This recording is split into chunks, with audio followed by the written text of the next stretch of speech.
Hello, എല്ലാവർക്കും LLB ജംഗ്ഷന്റെ പുതിയൊരു വീഡിയോയിലോട്ട് സ്വാഗതം.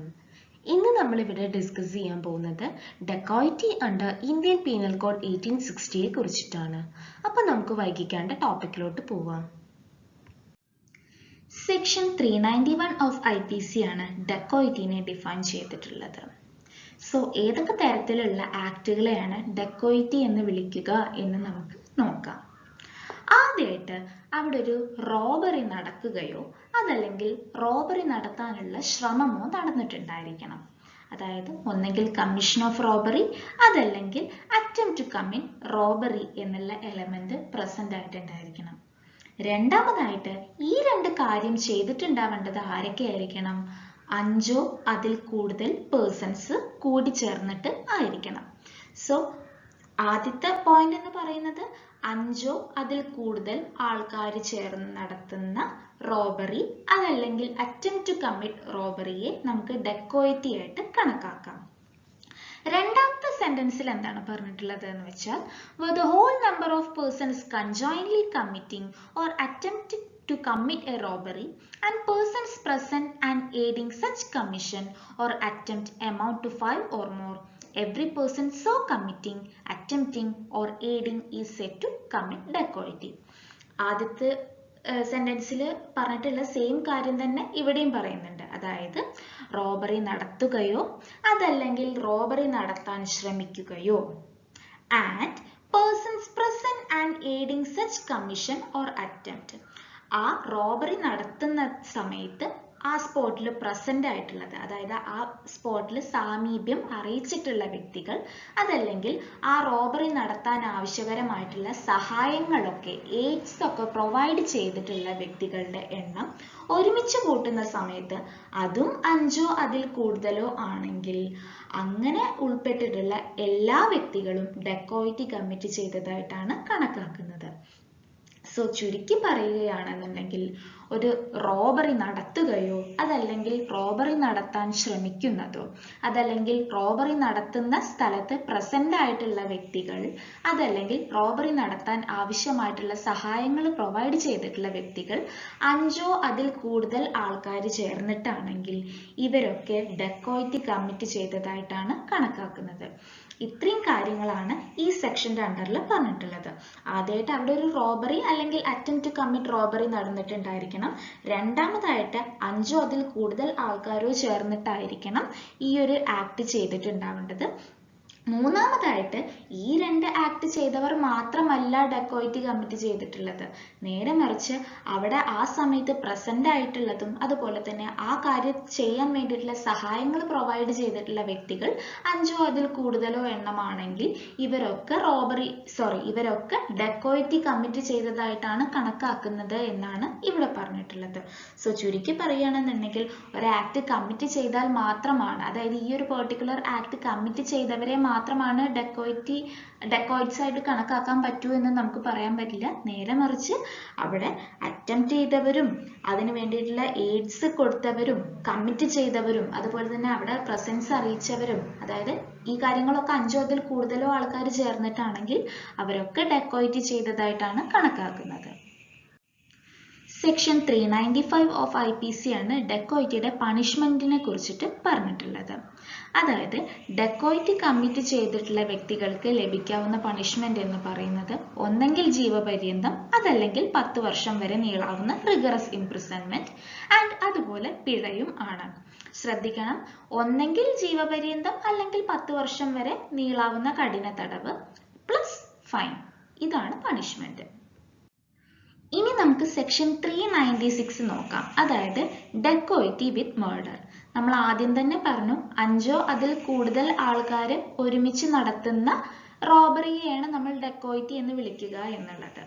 സോ ആ 5 അതിൽ കൂടുതലോ ആൾക്കാരിൽ പെട്ടിട്ടുള്ള ഒരു വ്യക്തി ഈ റോബറി അതല്ലെങ്കിൽ ഈ ഡെക്കോയിറ്റി കമ്മിറ്റ് ചെയ്യുന്ന സമയത്ത് ഏതെങ്കിലും ഒരു വ്യക്തിയെ കൊലപ്പെടുത്തുകയാണ് എന്നുണ്ടെങ്കിൽ ആ കൊലപ്പെടുത്തിയിട്ടുള്ള ആൾക്ക് മാത്രമല്ല നേരെ മറിച്ച് ആ സംഘത്തിൽ ഉൾപ്പെട്ടിട്ടുള്ള എല്ലാവർക്കും കിട്ടാവുന്ന പണിഷ്മെന്റ് എന്ന് പറയുന്നത് ഒന്നെങ്കിൽ ഡെത്ത് പെനാൽറ്റി അതല്ലെങ്കിൽ ലൈഫ് ഇംപ്രിസൺമെന്റ് അതല്ലെങ്കിൽ 10 വർഷം വരെ നീളാവുന്ന കഠിന തടവ് ആൻഡ് ഫൈനും ആണ്. സോ ഡെക്കോയിറ്റി കമ്മിറ്റ് ചെയ്യുന്നതിന്റെ ഭാഗമായിട്ട് 5 അതിൽ കൂടുതലോ ആൾക്കാർ ചേർന്നിട്ടുള്ള ആ സംഘത്തിലെ ഒരു വ്യക്തി ഒരു കൊലപാതകം നടത്തുകയാണ് എന്നുണ്ടെങ്കിൽ ആ സംഘത്തിൽ ഉൾപ്പെട്ട എല്ലാവർക്കും കിട്ടാവുന്ന പണിഷ്മെന്റ് എന്ന് പറയുന്നത് ഒന്നെങ്കിൽ ഡെത്ത് പെനാൽറ്റി, അതല്ലെങ്കിൽ ലൈഫ് ഇംപ്രിസൺമെന്റ്, അതല്ലെങ്കിൽ 10 വർഷം നീളാവുന്ന കഠിന തടവ് പ്ലസ് പിഴയും ആണ്. ഒരു കേസിലോ നോക്കാം, വക്കീൽ Singh versus state of Bihar. ഇവിടെ എന്താണ് പറഞ്ഞിട്ടുള്ളത് എന്ന് വെച്ചാൽ, when the prosecution failed to establish any nexus between death and commission of dacoity, charge under section 396 will fail. അതായത് പ്രോസിക്യൂഷൻ ഭാഗം ഈ ഡെക്കോയിറ്റിയും അതുപോലെ തന്നെ മരിച്ച വ്യക്തി, അതായത് ഈ സംഘത്തിലെ ഏതെങ്കിലും വ്യക്തി കൊലപ്പെടുത്തിയ ആ വ്യക്തിയുടെ മരണവുമായിട്ടുള്ള ബന്ധം സ്ഥാപിക്കുന്നതിൽ ഫെയിൽ ആയിട്ടുണ്ടെങ്കിൽ സെക്ഷൻ 396 എന്നുള്ള ചാർജ് അവിടെ ഫെയിൽ ആവും എന്നാണ് പറഞ്ഞിട്ടുള്ളത്. അതായത് ചുരുക്കി പറയുകയാണെന്നുണ്ടെങ്കിൽ ആ കൊലപാതകവും ഡെക്കോയിറ്റിയും തമ്മിലുള്ള കണക്ഷൻ എസ്റ്റാബ്ലിഷ് ചെയ്യാൻ കഴിഞ്ഞാൽ മാത്രമാണ് സെക്ഷൻ 396 അവിടെ നിലനിൽക്കുകയുള്ളൂ. Otherwise it will fail. ഇനി നമുക്ക് സെക്ഷൻ 397 നോക്കാം. അതായത് robbery or dacoity with attempt to cause death or grievous heart.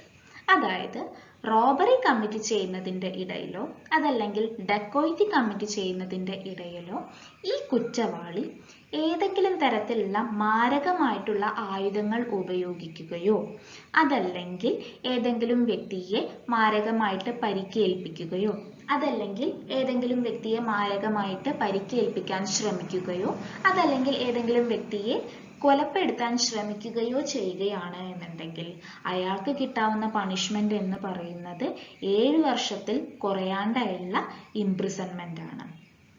So robbery അല്ലെങ്കിൽ ഡെക്കോയിറ്റി കമ്മിറ്റ് ചെയ്യുന്ന സമയത്ത് ഈ കുറ്റവാളി മാരകമായിട്ടുള്ള വെപ്പൺ ഉപയോഗിക്കുകയോ അതല്ലെങ്കിൽ ഏതെങ്കിലും വ്യക്തികളെ ഗ്രീവിയസ് ആയിട്ട് ഹേർട്ട് ചെയ്യുകയോ അല്ലെങ്കിൽ ഹേർട്ട് ചെയ്യാൻ ശ്രമിക്കുകയോ അതല്ലെങ്കിൽ കൊലപ്പെടുത്താൻ ശ്രമിക്കുകയോ ചെയ്യുകയാണ് എന്നുണ്ടെങ്കിൽ അയാൾക്ക് 7 വർഷം കുറയാണ്ടുള്ള ഇംപ്രിസൺമെന്റ് ആണ് പണിഷ്മെന്റ് ആയിട്ട് ലഭിക്കുക. ഇനി നമ്മളിവിടെ നോക്കാൻ പോകുന്നത് സെക്ഷൻ 398 ആണ്. അതായത് attempt to commit robbery or dacoity when armed with deadly weapons. അതായത് റോബറി അല്ലെങ്കിൽ ഡെക്കോയിറ്റി നടത്താൻ ശ്രമിക്കുന്ന സമയത്ത് ഈ ഒഫൻഡറിന്റെ കയ്യിൽ ഏതെങ്കിലും തരത്തിലുള്ള മാരകമായിട്ട് ഉള്ള ആയുധങ്ങൾ ഉണ്ടെങ്കിൽ അയാൾക്ക് കിട്ടാവുന്ന പണിഷ്മെന്റ് എന്ന് പറയുന്നത് 7 വർഷം കുറയാണ്ടുള്ള ഇംപ്രിസൺമെന്റ് ആണ്. സോ ഇവിടെ അറ്റംപ്റ്റ് ചെയ്യാണ്, അതായത് റോബറി അല്ലെങ്കിൽ ഡെക്കോയിറ്റി കമ്മിറ്റ് ചെയ്യാൻ ശ്രമിക്കുന്നതിന്റെ സമയത്ത് ഇയാളുടെ കയ്യിൽ മാരകമായിട്ടുള്ള ആയുധങ്ങൾ ഉണ്ടെങ്കിൽ അയാൾക്ക് കിട്ടാവുന്ന പണിഷ്മെന്റ് ആണ് 7 വർഷം കുറയാണ്ടുള്ള ഇംപ്രിസൺമെന്റ്. ഇനി നമ്മളിവിടെ നോക്കാൻ പോകുന്നത് സെക്ഷൻ 399 ആണ്. അതായത് making preparation to commit dacoity.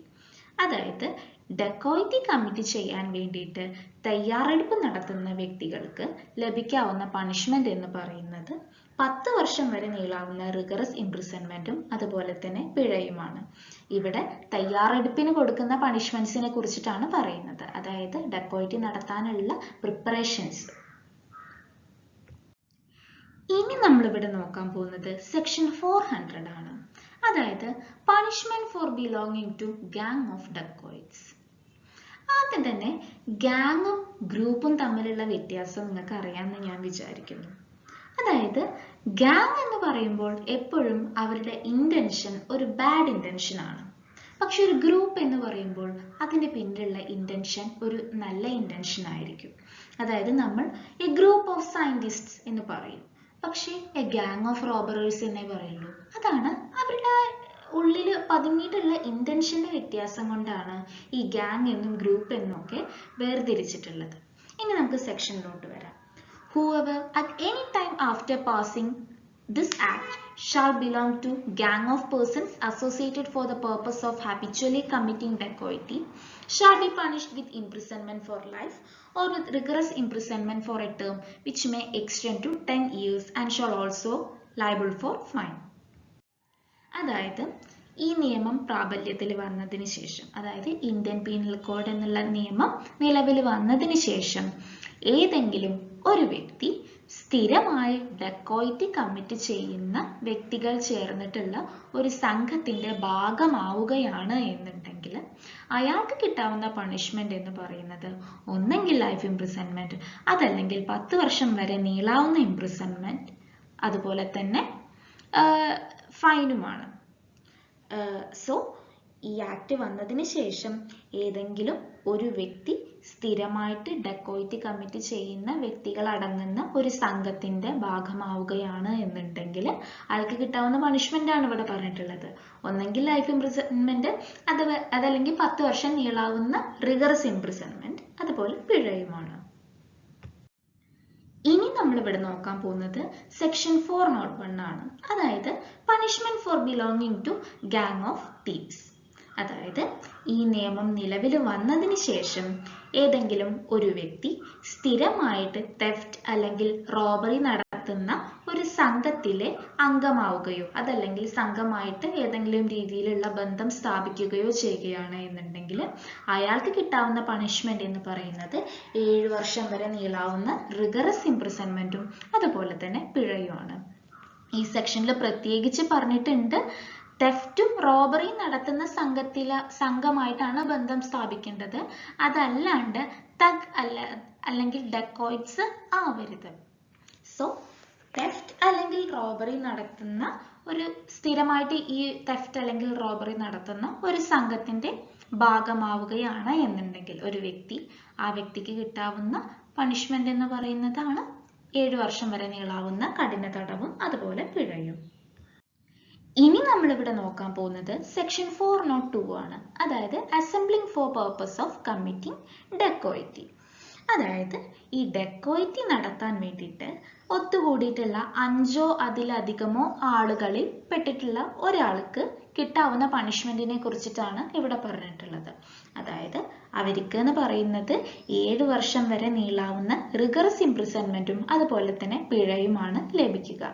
So ഈ ആക്ട് നിലവിൽ വന്നതിന് ശേഷം ഈ ഡെക്കോയിറ്റി കമ്മിറ്റ് ചെയ്യാൻ ഒത്തുകൂടിയിട്ടുള്ള 5 അതിൽ അധികമോ ആൾക്കാരുണ്ടാവുമല്ലോ, ആ ആൾക്കാരിൽ പെട്ടിട്ടുള്ള ഒരു വ്യക്തിക്ക് കിട്ടാവുന്ന പണിഷ്മെന്റ് ആണ് ഇവിടെ പറഞ്ഞിട്ടുള്ളത്. ഇന്ന് നമ്മളിവിടെ ഡെക്കോയിറ്റിയെ കുറിച്ചിട്ടായിരുന്നു ഡിസ്കസ് ചെയ്തിട്ടുണ്ടായിരുന്നത്. ഈ ഒരു വീഡിയോ നിങ്ങൾക്ക് എഫക്റ്റീവായി തോന്നിയെങ്കിൽ വീഡിയോ ലൈക്ക് ചെയ്യാനും ഷെയർ ചെയ്യാനും മറക്കരുത്. അതുപോലെ ചാനൽ ഇതുവരെ സബ്സ്ക്രൈബ് ചെയ്യാത്തവർ ചാനൽ സബ്സ്ക്രൈബ് ചെയ്യാനും മറക്കരുത്. So thank you for watching the video.